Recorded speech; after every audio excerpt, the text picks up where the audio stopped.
Okay, hi and hello, everyone. Anthony Fantano here, internet's busiest music nerd. I hope you're doing well. It's time for another weekly track roundup where I go over what I felt were the worst and best and in-betweenest tracks of the week. Regardless of how I feel, it's all linked down below so you can check it out for yourself, because I shouldn't be the only one listening to all this music. You should too. But yeah, also linked down below our Turntable Lab link. We get kickback from it if you use it to buy vinyl, turntable stuff, records. I already said vinyl. I meant speakers, whatever. Again, supports the channel at the same time. Also, our Patreon page gets some extra bonus monthly content while supporting us too. Access to our Discord community as well. And YouTube Shorts page, website with a regularly updated news section, also linked down below. Let's get into the worst tracks of the week. We have a handful of those, starting with a new one from Snoop Dogg and Sexy Red. I shouldn't even have to go into why this song is awful. I feel like most people watching this video are going to see this and be like, yeah, that's going to be bad. But you know what I will say, just outside of I guess the premise of a Sexy Red and Snoop Dogg song being bad in and of itself, it sounds like neither of them are trying. It's the most phoned in crossover I think I've heard in quite a while. Like no chemistry, no real attention to detail. No fun. Even the production is trash on this track. It sounds like everybody is giving about 25%. Everyone involved giving about 25% max, and this is a 25% effort track as a result. We also have MGK, who is giving 100% on his new little pop rock kind of crossover moment here with the track Cliche. It is cringe, especially if you watch it with the music video. Tough to listen, tough to experience in any context, any way it could possibly be consumed or observed. Yeah, this man has changed genres so much, and every single time he does, he just finds new ways to just kind of employ bad ideas in new musical lanes. It's fun. It's entertaining. It's quite something to watch. We also have a new one from Black Lips over here, Wild One, which does not really sound wild at all. I think it's actually one of the band's most tame singles in quite a bit, and the performance is slovenly to a fault. While I do know the recordings tend to run pretty loose and a little crazy sometimes, which I usually love. This to me just felt very much lacking in energy and very much lacking in focus. Just kind of felt like a psychedelic garage track that just never really came together, frankly. Hopefully subsequent singles are wilder. All right. And also Chris Stapleton from F1, the album, giving us a track contributing Bad As I Used to Be, which, you know, he's one of many artists featured on this soundtrack. What I've perused so far from the bunch is not very good, and I will say that is also the case for this Chris Stapleton track. I mean, look, to be honest, it's not the worst thing in the world, but I feel like, given the creative highs I've heard Chris Stapleton hit in the past on his older albums, I just feel like with his latest LP, with moments like this, the guy is just so deeply punching under his weight. Like he is capable of so much more than just doing a ZZ Top ripoff song. Like I know they're an influence. I know he has the voice for it, but vocally he is capable of so much more than just doing ZZ Top worship, which, I mean, he's already done. He's already put out tracks that have a ZZ Top vibe. This just kind of throws another log onto that already somewhat unimpressive fire. I mean, vocally, I feel like, again, while he can't pull off the ZZ Top thing, I feel like he's got more range than is required for a ZZ Top song. He could do so much more, but yet we're just kind of getting him doing the ZZ Top musical cosplay. I don't know why. Again, he is capable of so much more. He's punching under his weight once again, and hopefully we don't have to continue hearing him do that outside of the context of a movie soundtrack where he's probably getting paid a nice check to have his music involved in the soundtrack. So there you go. All right, moving on from there, the tracks that I was on the fence with, but hey, you might like them more than me. They are as follows. New one from Wolf Alice over here. A bit of a funky piano rock number with some super shouty, passionate, intense vocals that at times get to me a little bit. I mean, I will say there's a lot of fire and passion behind this track. It may be the most fiery single Wolf Alice has done in some respects. It has me curious to, see what's going to be leading up to this new album, The Clearing, for sure. Even if I'm not like blown away by it necessarily, even if it's not like my favorite thing. I would say there's some Florence and the Machine vibes on this track too. If that's kind of your bag, I would give this track a shot. Again, you may enjoy it more than me. Certainly a lot of passion going into this one again. All right, we also have a new one over here from Wednesday. If you're looking for some chill, low-key alternative country, their new single, Elderberry Wine, while it didn't wow me, I think it will very much do something for you. Also, Saliva, staple as the intro to our weekly New Music Friday live streams. I'm sorry, scratch that outro, because, we love to play Click, Click, Boom, their classic alternative metal hit. But they have, for a second time, released their cover of Michael Jackson's They Don't Care About Us, as they don't really care about us. But this time it's like a collab with Judge and Jury with like bigger, I think, guitar and vocal tracks. I mean, it's a somewhat fun cover. There are other alternative rock and metal hit covers of Michael Jackson's music. Here we have another one, which is not too bad. It's kind of silly. It's kind of fun, and it's I think it's an underappreciated Michael Jackson track all around too. We also have a new one over here from the legendary band Pulp, who has a new album on the way. Liked the last single quite a bit. This one I feel like is just kind of okay. It's a bit of a rock soul blend where they're like spelling out the words. I mean, it's a bit, campy in terms of like the performance and the execution and everything, but it's got a big sort of epic feel to it that's pretty entertaining. Gotta Have Love is the name of the track. Check that out too. We also have a brand new single from a rapper who's getting a nice, really strong underground buzz over in the UK. That would be fakemink. And this new track over here also features Echo 2K. And I gotta be honest, I mean, I've had to do like some digging into this artist after like seeing the demand and the requests for me to talk about this track. And overall, I thought it was okay. I mean, it's interesting that he got Echo 2K to sort of, come out of the woodwork here to do a bit of a crossover and a collab. But of what I know of Echo 2K's, work and what I have been able to check out of fakemink's work, I don't think it's either of their best stuff, frankly. But if you're looking for some very kind of low-key, spaced out, weird, somewhat lo-fi, terminally online rap, I think fakemink most definitely has something to what he's doing. There's a there. I just think he's put out more interesting tracks. I mean, to me, this one just kind of sounds like boneless slow tie. And I think that there are a lot of other tracks he's put out that don't sound like that and frankly sound more interesting. And again, I think that also counts for Echo 2K. I mean, surprising crossover. Got me to check out his stuff. I will be looking forward to more of his stuff in the future for sure.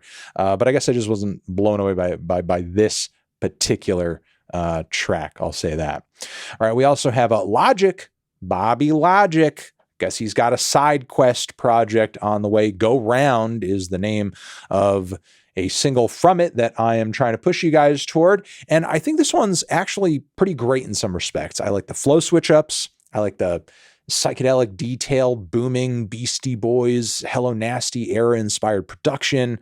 I think it's a really thrilling, colorful track that's really entertaining, and I think showcases all of Logic's talents. However, it's just too dang short.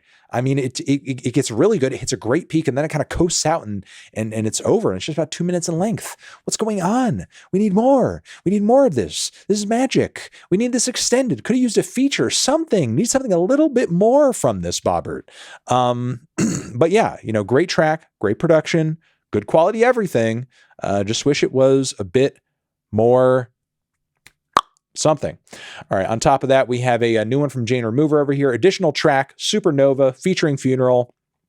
Not enjoying this as much as all the material on Revenge Seekers, frankly, though I can, see what it sort of, has in terms of connections to this creative era, this album cycle for Jane Remover. It seems deeply influenced by, like a lot of the internet brain rot rap out there right now that obviously seem to be, a big reference point for a lot of tracks on Revenge Seekers. But this seems like it goes into the brain rot direction maybe a little bit too much, to the point where it just sounds like pure mind numbing, just like jittery noise. So, I mean, I sort of see where it's coming from. I get the inspiration. I see what other tracks Jane has that, that I like, share with it, but I feel like this one in particular, not as crazy about. Moving on from there, we also have one over here from DIIV, Return of Youth is the name of the track. And DIIV hitting us once again, predictably, with that very kind of spacey, somewhat shoegazy, very dreamy indie rock sound. And, it's fine. It's relaxed. It's lackadaisical. If that's your thing, if that's your sound, if that's your vibe, make sure you don't miss out on this one. We also have TaTaTa, a new one over here from Burna Boy and Travis Scott. And while I did think the chorus was pretty cool and, Burna Boy is doing his thing, I just find there to be just zilch added to this track by Travis Scott. I just don't find these two to be a great, explosive, interesting combo, I do think Burna Boy does need to be doing more in terms of like,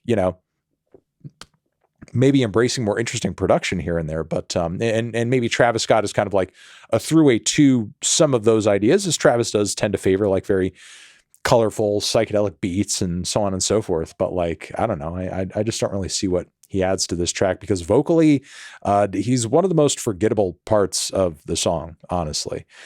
Moving on from there, though, we have the best tracks of the week. Let's start digging into those, because we have quite a few, frankly. Moving on, we have Hollywood, new one from YG, Shoreline Mafia. Banger over here, big West Coast vibes. And I mean, sort of seems like it's kind of in lockstep, visually from the promo anyway, with, his big single previous to this, where he's going over the SA experience that he had as a younger guy. And, kind of seems like he's on a bit of a roll here with some of these new tracks. I'm really loving the direction that YG is going in lyrically and creatively with these cuts. He could be gearing up toward a really awesome album cycle, and you'll love to see it. Also, St. Vincent giving us a track from her recent album. Now, not too long ago, St. Vincent dropped a brand new record. Then she dropped a version of that album, but in Spanish. And now we have one of the strongest Spanish versions, one of the strongest songs, one of the Spanish versions of one of the strongest songs on the new record. There's a lot to say here. But now featuring Mon Laferte, which is, to me, fire. I think Annie's vocal performance on this track is great. Mon Laferte, who I've reviewed recently and whose work I definitely appreciate on this track, is great. Love the crossover, love the combo, totally makes sense. And, again, is fire. All right. We have another single from the upcoming Turnstile album, Look Out For Me. Kind of a long one, 6 minutes and change, but actually it's really well worth it, in my opinion. And you really kind of get the full range of everything Turnstile is trying to do in this current era of their career on this track. You have like those hardcore bits. You have the dreamier section on the back end, a really great fluid progression with some decent segues throughout the entire thing. So, really enjoying what the band is doing creatively on this track. It's dreamy, it's hardcore, it's pretty progressive as well. A lot of thought into it and great execution too. We have MSPAINT over here, an underground band that has been getting a bit of a buzz as of late. They have a new EP out, and this track off of it, Drift, is the opening track from it. And it's kind of indicative of a lot of the band's very interesting influences. There's maybe kind of a prog rush Tom Sawyer vibe going on at the start of the track, but then there's like some rap rock and alternative metal and groove metal influences, I would say, a little bit deeper into the song. It's kind of wild. I think the band's doing a lot of interesting things on this cut and on the rest of this brand new EP too. I think they've come a long way from the kind of like synth out punk rock that they originally started making some noise with, and have really gained some, new dynamics to their sound that is keeping things really interesting. So yeah, shout out to MSPAINT on this new track for sure. All right, we have also over here Kneecap with this new track, The Recap. Now, if you are at all familiar with Kneecap's discography, with a lot of singles they've dropped in the past, obviously, a buzzing Irish rap group over here. They are no strangers to incorporating news clips and context of recent social controversies they've been embroiled in into their music. And given everything that has, come out about the band, given everything that has been, said about the band in mainstream news media since their Coachella performance, which we've talked about on the Fantano channel, and other stuff as well, the charges they have actually received recently, they are reacting and commenting on all of that, and essentially, giving us a rager, a banger in response. I basically, love the track and wish the band all the luck in the world with, basically staving off these charges that they are faced with, which we'll most likely do an update on, on the Fantano channel pretty soon, given that it seems like a pretty significant topic. All right, moving on from there, we have Isabella Lovestory. Telenovela is one track from her forthcoming album, which I'm liking quite a bit. It seems like some really experimental, colorful reggaeton with an eccentric vocal performance, very odd and creative production too. A lot of flavor on this one for sure. Also digging on this new track from Igorrr. Really interesting crossover between Trey, Spruance, Mr. Bungle, and Secret Chiefs 3. And it's this like insane combination of like extreme metal and some kind of plucky Middle Eastern or like Southeastern melodies, or even like surf rock inspired leads. You could say it is. It's a really insane combination of a lot of different things. And I don't know. I just think, Igorrr continues to be an incredibly creative project where, just continually you hear these very unlikely genre clashes kind of coming together into very cohesive, very extravagant, very eccentric productions that you just won't hear anywhere else. So, kind of blown away by how fun and wild this one is for sure. All right. And we have US Girls over here. Like James said, new single from this project, which is quite mysterious and beautiful and odd, very kind of hypnagogic indie, coming from a very left field place. And I'm digging on that a lot. Also digging on this track from Diasonics. The name of the song is Oriole. And if you're liking some kind of very quirky synthesizer pop and synthesizer funk, I would dig this one up. This one I think has like some really creative production. Kind of reminds me of like an old what is it, like Hot Buttered Track Popcorn, something like that, but like a bit funkier, maybe not like quite as novelty in comparison. And also want to give a shout out to Giant Claw. Pulled Me in the Dark is the name of this new Monstrous single, which is quite lengthy, but it's a bit of an art pop epic with, once again, lots of strange manipulated sounds and synthetics and vocals. It really is like such a mystery and a trip to continue listening to. Giant Claw and, the whole web of music projects connected, to this whole, scene, you could call it, in the, I guess like Orange Milk universe. Of course, I am talking about the Orange Milk Records Bandcamp, which I highly recommend that you check out, because there's just like such a treasure trove of experimental out there production and electronic music and beyond on the entire label, dropping all the time. Yes, very impressed with another production from that world, and not really surprised that I am. Weekly track roundup in the can. Hopefully you guys got some good recommendations out of this video. Remember, everything I talked about linked down below so you can check it out for yourself. And I will see you in the next one. Anthony Fantano, weekly tracks forever.